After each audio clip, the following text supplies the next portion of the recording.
अपर्णा नागलोक की सबसे सुंदर और मनमोहक नागिन थी। जो भी उसकी छवि को देख लेता उसकी सुंदरता का कायल हो जाता। वो नागलोक के राजा के बेटे अमरेंद्र से बहुत प्यार करती थी और उससे विवाह भी करना चाहती थी, लेकिन उनके इस रिश्ते के बारे में बस अपर्णा और अमरेंद्र के अलावा किसी को भनक तक नहीं थी, क्योंकि इस रिश्ते के बारे में उसे किसी से भी कुछ कहने से अमरेंद्र ने साफ मना किया था। ऐसे ही एक दिन नागलोक में एक साधु आते हैं और कहते हैं, विष पिलाओ हाथ दिखाओ भविष्य जान जाओ, विष पिलाओ हाथ दिखाओ भविष्य जान जाओ, जहर निरंजन। साधु की आवाज सुनकर नागिनों के कई समूह बाबा को घेर लेते हैं और सब बारी बारी अपना हाथ बाबा को दिखाने लगती हैं। वहीं अपर्णा नागिन भी अपनी सहेली अनमोल के साथ खड़ी होती है और साधु को देखकर अनमोल अपर्णा से कहती है, अपर्णा तू भी अपना हाथ दिखाना, शायद ये बाबा तुझे कुछ बता दे। ऐसा कुछ नहीं होता, हम चमत्कारी नाग नागिन हैं। हम ऐसे किसी साधु बाबा की बातों पर यकीन थोड़ी करेंगे। मेरे लिए एक बार हाथ दिखाना। जिसके बाद अनमोल के कहने पर अपर्णा साधु को अपना हाथ दिखाती है और अपर्णा का हाथ देखकर बाबा कहते हैं, सुंदर रूप सुंदर मन हर चीज में संपन्न, लेकिन जिंदगी में तेरी एक खोट है, तुझे मिलने वाली एक बहुत बड़ी जहरीली चोट है। बाबा आप झूठ कह रहे हैं, मैं तो नागलोक की सबसे सुंदर काया वाली नागिन हूँ।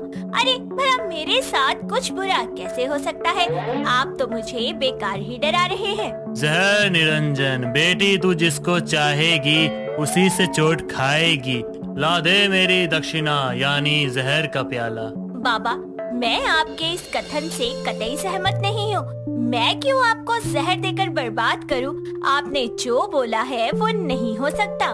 जा मत दे, क्योंकि इस जहर की मुझसे ज्यादा तुझे खुद जरूरत पड़ेगी आगे जाकर। एक दिन तो खुद मेरे पास आएगी और मुझसे मदद मांगेगी, तब मैं तुझे जहर दूंगा। इतना कहकर साधु बाबा चले जाते हैं और साधु की बातें अपर्णा के मन में घर कर जाती है। जिसके बाद वो वहाँ से सीधा अपने प्रेमी अमरेंद्र से मिलने जाती है और उसे गले लगाकर कहती है, अमरेंद्र आज मेरे साथ बहुत बुरा हुआ। क्या हुआ मेरी जान, इतना परेशान क्यों प्रतीत हो रही हो? मुझे बताओ कि क्या हुआ। मुझे आज एक साधु मिले, उन्होंने बताया कि जिसे मैं चाहूंगी वही मुझे छोड़ देगा। मैं तुमको बहुत चाहती हूँ, क्या तुम मुझे धोखा देने वाले हो? कैसी बात करती हो तुम? प्यार तो तुम अपने परिवार से भी करती हो सकता है कि वो किसी और की बात कर रहे हो। क्या तुमको मुझ पर यकीन नहीं है? अमरेंद्र इतना कहकर अपर्णा के गले लग जाता है और दोनों एक दूसरे में खो जाते हैं और कुछ प्यार भरे लम्हे साथ में बिताते हैं। जिसके बाद दिन बीतते हैं और अपर्णा को पता चलता है कि वो माँ बनने वाली है। जिस बात से चिंतित होकर वो ये बात अमरेंद्र को बताने उसके पास जाने लगती है और रास्ते में ही उसे उसकी सखी अनमोल रोकते हुए कहती है, अरे अपर्णा तू भागी भागी कहाँ जा रही है? मुझे किसी जरूरी काम से जाना है, तूने मेरा रास्ता रोका। जहाँ भी जा रही है बाद में चली जाइयो। अभी नागराज ने सभी को नाग दरबार में बुलाया है, उनको कोई घोषणा करनी है, तुम मेरे साथ वहाँ चल। अनमोल अपर्णा को खींचकर नाग दरबार में ले जाती है। जिसके बाद नागराज सभी नाग नागिनों को दरबार में देखकर कहते हैं, मैं आपके समक्ष ये घोषणा करना चाहता हूँ कि मैं अपने बेटे अमरेंद्र का रिश्ता नागिन कल्की के साथ तय कर रहा हूँ और आप सबको अगले हफ्ते उनके विवाह का न्योता देता हूँ। ये सुनकर अपर्णा के पैरों तले जमीन खिसक जाती है और उसे अपने प्रेमी की शादी का सदमा लगता है। जिसके बाद वो अपने कक्ष में जाकर रोते हुए कहती है, नहीं अमरेंद्र, तुम मेरे साथ ऐसा नहीं कर सकते। मैं तुमसे बहुत प्यार करती हूँ और मैं तुम्हारे बच्चे की माँ बनने वाली हूँ। तुम ऐसे हाल में मुझे छोड़कर नहीं जा सकते। जरूर नागराज ने तुम पर दबाव डाला होगा। मुझे इसी समय तुमसे मिलकर ये बताना होगा कि मैं तुम्हारे बच्चे की माँ बनने वाली हूँ। इसके बाद अपर्णा आधी रात को उठकर अमरेंद्र से मिलने महल पहुँच जाती है और वहाँ वो अमरेंद्र को कल्की के गले लगते देखती है। जिसके बाद वो अमरेंद्र को अपने कक्ष में अकेला पाकर उसे एक तमाचा जड़कर उससे सवाल करती है, क्यों किया मेरे साथ अमरेंद्र तुमने ऐसा? मैं तो तुमसे प्यार करती हूँ। अमरेंद्र, मैं तुम्हारे बच्चे की माँ बनने वाली हूँ। ऐसी हालत में तुम मुझे छोड़कर नहीं जा सकते। अपर्णा, मुझे माफ कर दो। कल की नागिन की ताकत तुमसे ज्यादा है और मुझे उससे शादी करनी पड़ेगी, क्योंकि उसे मेरे पिताजी ने मेरे लिए चुना है। तुम इस बच्चे को गिरा दो। मैं तुमसे विवाह नहीं कर सकता। वो बस खेल था जो हमारे बीच था। नहीं, मैंने कहा ना, तुम मुझे ऐसे छोड़कर नहीं जा सकते। अन्यथा अगर तुम गए तो मैं अपने प्राण त्याग दूंगी। अपर्णा अमरेंद्र को मनाने की लाख कोशिश करती है, लेकिन अमरेंद्र के दिल में उसके लिए कोई अफसोस नहीं होता। जिसके बाद वो वहाँ से चला जाता है और अपर्णा वहीं रोती रह जाती है। जिसके बाद उसे साधु बाबा याद आते हैं, जिन्होंने उसे पहले ही इस दृश्य की चेतावनी दे दी थी। और उसके बाद अपर्णा साधु की गुफा की ओर प्रस्थान करती है और वहाँ जाकर कहती है, बाबा, आपके कहे कथन सत्य निकले। मेरे प्रिय ने मेरे साथ छल किया, मुझे गर्भवती करके बीच राह में छोड़कर चला गया। मेरी मदद कीजिए। भले ही मेरे शरीर से सारा जहर निकाल लीजिए, लेकिन उस पापी को उसके कर्मों की सजा दीजिए। तो अब ये गर्भवती नागिन अपना बदला उस नाग से लेना चाहती है। जी बाबा, मुझे इंसाफ चाहिए। मैं चाहती हूँ कि उस पापी को सजा मिले जिसने मेरे साथ छल किया, मुझे कहीं मुंह दिखाने लायक नहीं छोड़ा। जिसके बाद साधु उसे अपनी शक्तियों द्वारा एक जहर प्रकट करता है और कहता है, इस जहर को तू उसके विवाह वाले दिन पी लियो और उसे स्पर्श करियो, जिसके बाद वो बेहोश हो जाएगा और तू उसका रूप ले लेगी। उसके बाद अगर तुझे अपने असली रूप में आना हो तो तुझे उसे दोबारा स्पर्श करना होगा। ईश्वर जरूर तेरा साथ देगा बालिके, जा जहर निरंजन। साधु से जहर लेकर अपर्णा घर की ओर आती है और अपने कक्ष में बैठकर रोते हुए सोचती है, मैं ये बदला अकेले नहीं ले सकती हूँ। मुझे किसी की साथ की तो जरूरत है, लेकिन आखिर कौन देगा मेरा साथ? किसे बता सकती हूँ मैं ये सब कुछ बिना झिझक के? तभी अपर्णा के कक्ष में उसकी सहेली अनमोल आती है और उसे उदास व परेशान देखकर कहती है, क्या हो गया है नागलोक की सबसे सुंदर नागिन को? अचानक ही कुछ दिन से तुम इतनी बुझी बुझी सी क्यों हो? मैं तुम्हारी अपनी हूँ, मुझे बताओ अपर्णा, क्या हुआ है तुम्हें? अनमोल के पूछने पर अपर्णा उसे सब बताती है। जिसके बाद उसकी व्यथा सुनकर अनमोल कहती है, उस पापी की इतनी हिम्मत, उसने मेरी सखी के साथ ऐसा किया।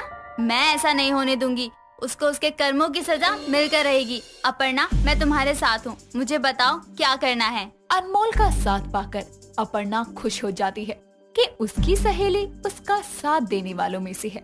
दिन बीतते हैं, जिसके बाद वो अपनी सहेली अनमोल की मदद से गुप्त तरीके से नागलोक में होने वाले अमरेंद्र के विवाह में छुपकर पहुंचती है और मौका पाकर अमरेंद्र को अपने कक्ष में अकेला देखकर साधु का दिया जहर पीकर अमरेंद्र को स्पर्श करती है। जिसके बाद अमरेंद्र बेहोश हो जाता है और अपर्णा उसका रूप लेकर विवाह मंडप में पहुंच जाती है और नागराज को डसकर मार देती है और वहां से भाग जाती है। सब सिपाही उसका पीछा करते हैं। जिसके बाद वो तुरंत भागकर अमरेंद्र के कक्ष में आकर बेहोश अमरेंद्र को छूकर अपने असली रूप में आ जाती है और वहीं छुप जाती है। जिसके बाद सिपाही अमरेंद्र को कैद कर लेती है और उसे आजीवन कारावास की सजा होती है। जिसके कुछ दिनों बाद अमरेंद्र के कैद होने वाले स्थल पर आकर अपर्णा उससे कहती है, अमरेंद्र, तुमने मेरे साथ जो किया उसका बदला ईश्वर तुमसे लेगा, ये सोचने वाली मैं नहीं थी। मैंने अपना बदला पूरा किया। अब तुम सारी जिंदगी यहीं कैद रहोगे और मैं बाहर की दुनिया अपने बच्चे के साथ देखूंगी। आखिर एक गर्भवती नागिन ने अपना बदला ले ही लिया।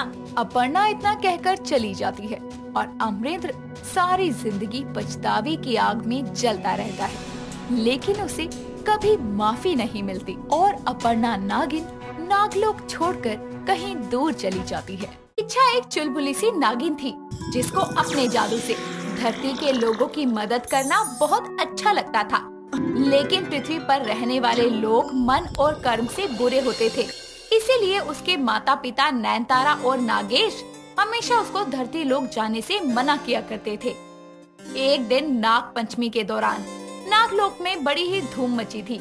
ये देखकर इच्छा अपनी माँ से बोलती है, माँ, नाग पंचमी के अवसर पर जब नागलोक में इतनी धूम मची है तो धरती लोक पर क्या हाल होगा, मैं देख कर आऊँ। इच्छा, तुमको कितनी बार बोला है धरती लोक पर नहीं जाना तो नहीं जाना, और अगर तुम अपनी मनमानी करके वहाँ गई तो हमेशा के लिए तुमको उसी लोक में भेज दिया जाएगा जहाँ वो सांप को देखते ही मार देते हैं। क्या सच में माँ? इंसान सांपों को मार देते हैं, फिर नाग पंचमी मनाने का ढोंग क्यों करते हैं? बेटा, ये पृथ्वीवासी ऐसे ही दो मुँहे होते हैं।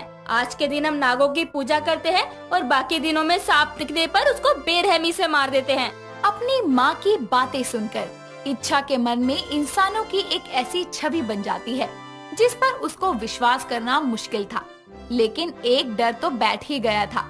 ऐसे ही नागलोक में नाग पंचमी को बड़े ही धूम से मनाया जाता था, लेकिन इच्छा की धरती लोक पर जाने की चाह उसके डर पर हावी हो जाती है और वो बिना किसी को बताए नागलोक से धरती लोक पर चली जाती है, जहाँ वो इंसानी रूप लेकर शिव मंदिर जाती है और माथा टेकते हुए बोलती है, हे भोलेनाथ, आपकी बनाई इस दुनिया में मेरी रक्षा करना, क्योंकि माँ ने जो बताया था इंसानों के बारे में उसके बाद मुझे बहुत डर लग रहा है, लेकिन मैं बिना परखे इंसान को गलत नहीं समझ सकती। इच्छा भोलेनाथ से आशीर्वाद लेकर जैसे ही पीछे मुड़ती है तो उसके पीछे खड़ा विक्रम नाम का लड़का उससे टकरा जाता है, जो अपने सर को मसलते हुए बोलता है, अरे तुम अंधी हो क्या? इतना बड़ा लड़का नहीं दिखा तुमको पीछे खड़ा? तुम पृथ्वीवासी पागल हो, थोड़ा दूर नहीं खड़े हो सकते? मुझे पृथ्वीवासी बोलने वाली, तुम क्या चांद से आई हो? एलियन हो क्या? एक तो मेरा सर फोड़ दिया, ऊपर से बहस कर रही हो। मैं तुम्हारी तरह एक इंसान नहीं हूँ, समझे? और रही तुम्हारी चोट की बात तो रुको, वो मैं 2 मिनट में ठीक कर देती हूँ। इच्छा अपने जादू से विक्रम के सर पर लगी चोट को ठीक कर देती है, जिसको देखकर वो हैरानी से बोलता है, ओए ये कैसे किया? तुम तो जादूगरनी हो। विक्रम के चिल्लाने पर मंदिर में मौजूद सभी लोग उन दोनों की तरफ देखने लगते हैं। ये देखकर इच्छा उसका हाथ पकड़कर उसे मंदिर से बाहर ले जाती है और अकेले में उससे बोलती है, तुम पागल हो, चिल्ला चिल्ला कर सबको स्कीम बता दो। अरे तो मैंने आंखों के सामने पहली बार जादू देखा है, एक्साइटेड तो होगा ही। अच्छा ये बताओ कि तुमने किया कैसे? मैं इच्छाधारी नागिन हूँ, ये सब मेरे पाए हाथ का खेल है। झूठ बोल रही हो, इच्छाधारी नागिन इंसानों के बीच क्या करेगी? मैं नहीं मानता। इच्छा विक्रम के सामने अपना नागिन रूप ले लेती है, जिसके बाद वो वापस इंसानी रूप में आकर बोलती है, आप मानते हो कि मैं एक इच्छाधारी नागिन हूँ? हाँ यार, पर तुम यहाँ धरती पर क्या कर रही हो? तुम लोगों का तो अपना एक लोक होता है ना? हाँ है ना हमारा नागलोक, लेकिन मैं यहाँ किसी रीजन से आई हूँ, बहुत लंबी कहानी है। अरे तो मैं तो पहले ही बहुत वेला इंसान हूँ, सुनाओ सुनाओ। इच्छा अपनी माँ की बात विक्रम को बताती है, जिसके बाद वो बोलती है, मेरी माँ ने जो मुझे कहा था मुझे उस पर विश्वास नहीं था, इसलिए मैं यहाँ खुद आई हूँ ये देखने की इंसान कैसे होते हैं। तुमको जानना है इंसान कैसे होते हैं? आओ दिखाता हूँ। विक्रम इच्छा को मंदिर के आसपास बैठे बेघर लोगों की हालत दिखाता है और बोलता है, ये देखो, ये है इंसान जो कड़ाके की ठंड हो या तपती गर्मी लोगों के सामने हाथ फैलाए यहाँ बैठे रहते हैं। आओ और दिखाऊं। इसके बाद विक्रम उसे मंदिर के पीछे लेकर जाता है, जहाँ मंदिर पर चढ़ाया गया दूध पाइप के सहारे बाहर निकल रहा होता है और कुछ भूखे बच्चे वहाँ हाथ लगाए उसे पी रहे होते हैं। ये देखकर विक्रम बोलता है, ये देखो, ये है इंसान दूध की एक एक बूंद के लिए तरसते हुए। तुम्हारी माँ ने जो बताया वो गलत नहीं है, लेकिन वो इंसान का 1% हिस्सा है, बाकी का 99% हिस्सा ये है। इच्छा अपनी आँखों के आगे इंसानों की ये हालत देखकर भावुक हो जाती है, जिसके बाद उसकी आँखों में आंसू आ जाते हैं और वो फैसला लेती है कि अपने जादू से इनकी मदद करेगी। लेकिन वो नागलोक में बिना बताए धरती लोक पर आई थी, जिसके कारण उसके माता पिता उसे नागलोक में ढूंढ ढूंढ कर थक जाते हैं। तब उसकी माँ नयनतारा अपने पति नागेश से बोलती है, मैंने इच्छा को मना किया था कि धरती लोक ना जाए, पर वो मेरी बात को अनसुना करके शायद वहाँ चली गई। अरे तो तुमने उसको समझाया नहीं था क्या कि इंसान कितने बुरे होते हैं? अच्छे से समझाया था, लेकिन ये लड़की फिर भी चली गई। हमें उसको ढूंढने जाना ही पड़ेगा। एक तरफ इच्छा के माता पिता उसे ढूंढने धरती लोक पर आ जाते हैं, तो दूसरी तरफ इच्छा विक्रम के साथ उसके घर जाती है, जहाँ विक्रम उसे अपनी माँ सुजाता से मिलवाते हुए बोलता है। माँ, ये मेरी दोस्त है इच्छा, कुछ दिन हमारे साथ रहेगी। अच्छा बेटा, वैसे इच्छा बेटी, तुम देखने में बहुत सुंदर हो। ऐसा लगता है कि स्वर्ग की कोई अप्सरा आई हो। नहीं नहीं आंटी जी, मैं भी आपकी तरह एक सामान्य मनुष्य हूँ। बेटा, मेरी इच्छा थी कि काश मेरी एक बेटी होती। तेरे आने से कुछ समय के लिए ही सही, मेरी ये इच्छा तो पूरी हुई। विक्रम के घर जाकर इच्छा को बहुत अच्छा लगता है। वो उसकी माँ की मदद के लिए जादू से उसके सारे काम कर देती है और सुजाता को पता ही नहीं लगता। तो दूसरी तरफ इच्छा के माता पिता धरती पर इंसानी रूप लेकर अपनी बेटी को इधर उधर ढूंढते हुए थक जाते हैं और एक जगह बैठ जाते हैं। तभी नागेश बोलता है, ये इच्छा शायद अपने इंसानी रूप में है, तभी हमारे जादू से उसका पता नहीं चल पा रहा कि वो कहाँ है। ऐसे कैसे ढूंढेंगे हम अपनी बेटी को? भोलेनाथ पर विश्वास रखो, हमें हमारी इच्छा जल्दी ही मिल जाएगी। एक तरफ नागेश और नयनतारा परेशान हो रहे होते हैं और दूसरी तरफ इच्छा विक्रम के साथ मिलकर अपनी जादू की मदद से जरूरतमंद लोगों की मदद करती है और इसी बीच उसे विक्रम से प्यार हो जाता है। एक दिन सुजाता विक्रम और इच्छा को साथ में देखकर मन में बोलती है, काश ये लड़की मेरे घर की बहू बन जाए, कितनी अच्छी लगती है ना मेरे बेटे के साथ। तभी विक्रम आकर अपनी माँ से बोलता है, माँ, कहाँ खोई हुई हो? बेटा विक्रम, तू इच्छा से शादी कर ले, कितनी प्यारी लड़की है, तेरे साथ बहुत अच्छी लगेगी। क्या माँ, पागल हो? अरे वो सुन लेगी तो अजीब लगेगा। वैसे भी उसको 1-2 दिन में अपने लोग वापस जाना है। लोग? अरे मेरा मतलब घर जाना होगा, उसके मम्मी पापा इंतजार कर रहे होंगे। इच्छा अपने जादू की मदद से दूर खड़ी सुजाता और विक्रम की सारी बातें सुन लेती है, जिसके बाद वो थोड़ा शर्माते हुए बोलती है, काश ये सच हो पाता। मैं भी विक्रम से प्यार करती हूँ, लेकिन मैं एक नागिन हूँ और ज्यादा समय तक इंसानी रूप में नहीं रह सकती, इसलिए मुझे जाना तो होगा। इच्छा की खाल अपने आप बदलने लगती है।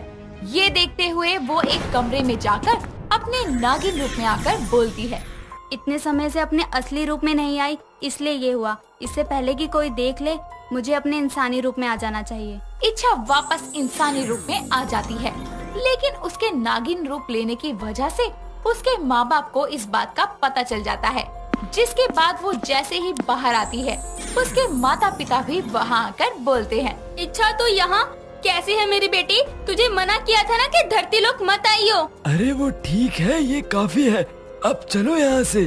विक्रम और उसकी माँ ये सब देखकर हैरान हो जाते हैं, लेकिन इच्छा अपने माता पिता की पहचान करवाने के बाद सुजाता को सारी सच्चाई बता देती है कि वो कैसे विक्रम से मिली, और उसके बाद वो विक्रम से बोलती है, विक्रम, तुमने मेरे मन के डर को बिल्कुल खत्म कर दिया। इंसान बुरे नहीं होते, लेकिन अब मुझे जाना होगा। शुक्रिया मेरी मदद करने के लिए। इच्छा, वो मैं कुछ नहीं, जाओ, और हाँ, मिलने आती रहना। इच्छा की आंखों में विक्रम के लिए प्यार था और विक्रम की आंखों में भी इच्छा के लिए वही प्यार था, लेकिन दोनों के अलग होने का वक्त आ गया था। इच्छा उनके सामने अपने नागिन रूप में आकर गायब हो जाती है, जिसके बाद विक्रम सुजाता के गले लग जाता है और सुजाता बोलती है, बेटा, उसके नागिन होने से भी मुझे कोई दिक्कत नहीं थी, लेकिन कम से कम तू उससे अपने प्यार का इजहार तो करता। माँ, उसकी और मेरी दुनिया अलग है। वो यहाँ मेरे साथ हमेशा के लिए नहीं रह सकती थी, इसीलिए मैंने नहीं बोला। तो चलो ना, अपनी दुनिया को एक कर लें। इच्छा को वापस देखकर विक्रम बहुत खुश होता है, जिसके बाद इच्छा उसको बोलती है, माँ पापा ने तुम्हारी आंखों में मेरे लिए प्यार को देखकर मुझे वापस भेज दिया और कहा कि वो कुछ समय में आकर हम दोनों की शादी करवा देंगे। ये सुनकर विक्रम खुशी से उसे गोद में उठा लेता है और दोनों एक नई जिंदगी की शुरुआत करते हैं।